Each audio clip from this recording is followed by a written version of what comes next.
All right. Eric sure left angry, didn't he? He, he knew what those words meant to him. Who, what, I don't know.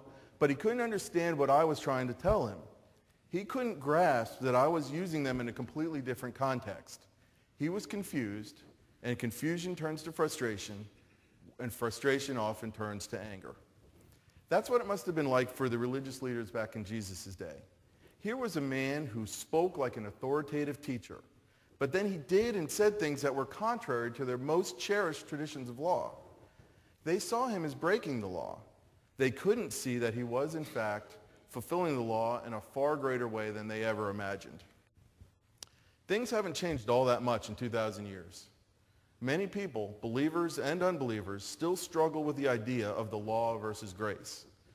In modern American Christianity, I think we've developed a view of grace that's almost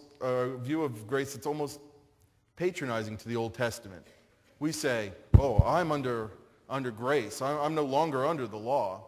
Like, those poor schmoes, they had to bear up under all these restrictive laws, but not us. We're freed by grace. And that is true. We are. But do we really understand what that means? I think the point that we tend to miss is that grace always demands more than the law did. If you think about the Old Testament law, the very centerpiece, the very cornerstone of the whole Old Testament law is the Ten Commandments. And so often, the Ten Commandments are viewed as this monolithic code of ridiculously high standards. But if you look at them, if you really look at them, I think we could argue that the Ten Commandments are the absolute minimum. And God set the bar low, and we sinful creatures have continually found new ways to slink underneath it. Let's consider, for example, the Sixth Commandment, which is Sixth Commandment? Very good. Thou shalt not murder. Really, God set the bar at, could you guys try not to kill each other? That is the law. But then Jesus came along and Jesus said, love your enemies and pray for those who persecute you. That's grace. Now, I don't know about any of you, but I know in my personal life, I found it much easier to just not kill my enemies than it is to actually show them love and care. And I tried for a while to think of somebody who might be considered my enemy. I don't get angry very often, but it does happen. And I work at the property appraiser's office, and occasionally I have to deal with the public. And 3 years ago, this man came to the front counter. We're going to call him Mr. Smith. And Mr. Smith was the meanest, angriest, most hysterical person I've ever had to deal with. It was an ordeal out there. 20 minutes at the counter yelling at me, calling me names. But I thought it was over. 20 minutes are done. I sent him on his way. I thought we had kind of agreed to disagree. I go back to my office. 2 hours later, Mr. Smith called my boss and told him that he was terribly upset that I was so rude to him and I had called him a shirt tailor. Has anybody ever heard that term? I hadn't. I didn't know what it meant, much less actually called him that, but it didn't seem to matter. Truth got lost in the shuffle of him complaining, and it went on for months. He petitioned to the Value Adjustment Board. He had a hearing, and it's on public record. You could go down to the courthouse tomorrow, put in a request under the Florida government and the Sunshine Law, and hear an audio recording of Mr. Smith telling everybody how I called him a shirt tailor. But I didn't like Mr. Smith. Not even a little bit. But I didn't kill him. I didn't even almost kill him. And it's not like I went down to my local Walmart and filled out the paperwork to buy a gun and came back 3 days later and bought it and got some ammunition and put on my camouflage clothing and waited outside his house and at the last minute just barely didn't kill him. I didn't even nearly kill him. If I were going to take a heavenworthiness test under the law and I had to answer for how I handled the Mr. Smith situation, I could say, yeah, I aced the not killing Mr. Smith portion of that test. I fulfilled the righteous requirements of the law. But what if the next question on that test was about the same incident, but now I'm being graded under grace? In Matthew 5:44, Jesus tells us to love your enemies and pray for those who persecute you. I did pray for Mr. Smith eventually. I kind of sort of showed him a loving and caring attitude at the very, very end of that whole long interaction. If I were taking that entrance exam under grace, I'd give myself a D minus, maybe. Do you see?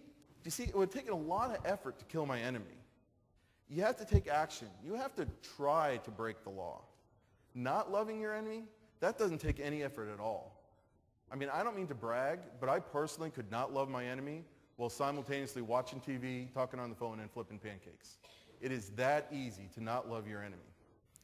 You have to try to not break the rules of grace. Can you see the difference? How about one more example, the seventh commandment? Yes, thou shalt not commit adultery. Do you know how easy it is for someone who looks like this to not commit adultery? I mean, seriously, even if I were not, excuse me, even if I were not completely in love with and devoted to my lovely wife, it's not like the ladies are lining up to adulter themselves with me. It would take a conscious effort for me to fall short of the law in this area. I could right now stand before the gates of heaven and declare myself 100% adultery-free under the law. But grace, Jesus says, I tell you that any man who looks lustfully at a woman has already committed adultery with her in his heart. Yikes. That's just the opposite. It doesn't take two people. It doesn't take any planning. It doesn't take willful defiance to look lustfully at a woman. It takes effort to not fall short of the standard of grace. Thou shalt not commit adultery? Easy. That's the law. Don't even look at a woman lustfully? That's much harder, and that's grace. And it isn't just the 10 Commandments. There are 613 distinct laws in the Old Testament. Now, in Jesus' day, there was a dispute between two rabbis, two very prominent rabbis, Rabbi Hillel and Rabbi Shammai, over the interpretation of Deuteronomy 24:1.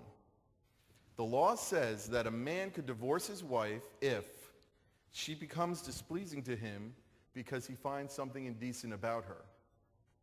In Jesus' day, there were two distinct schools of thought on this. Rabbi Hillel taught that it meant a man could divorce his wife for any and every reason. He focused on the displeasing to him portion of that scripture to the exclusion of all the rest. Now, Rabbi Shammai, he focused on the indecent word in that scripture, saying that marital unfaithfulness was the only justifiable reason for divorce. Now, in Matthew 19, 3 through 9, the Pharisees tried to use this disputed interpretation to trap Jesus. But in this argument about divorce, this was one of the few times that Jesus would ever side with one faction or the other in a dispute. He came down squarely on the side of Shammai. In doing so, he clearly stated for us the difference between the law and grace. Jesus said to them, Moses permitted you to divorce your wives because of your hard hearts, but from the beginning it was not this way. Now I say to you that whoever divorces his wife, except for immorality, and marries another, commits adultery. The law says you can divorce, but grace says it was not to be this way. Again, living under grace requires far more than the law.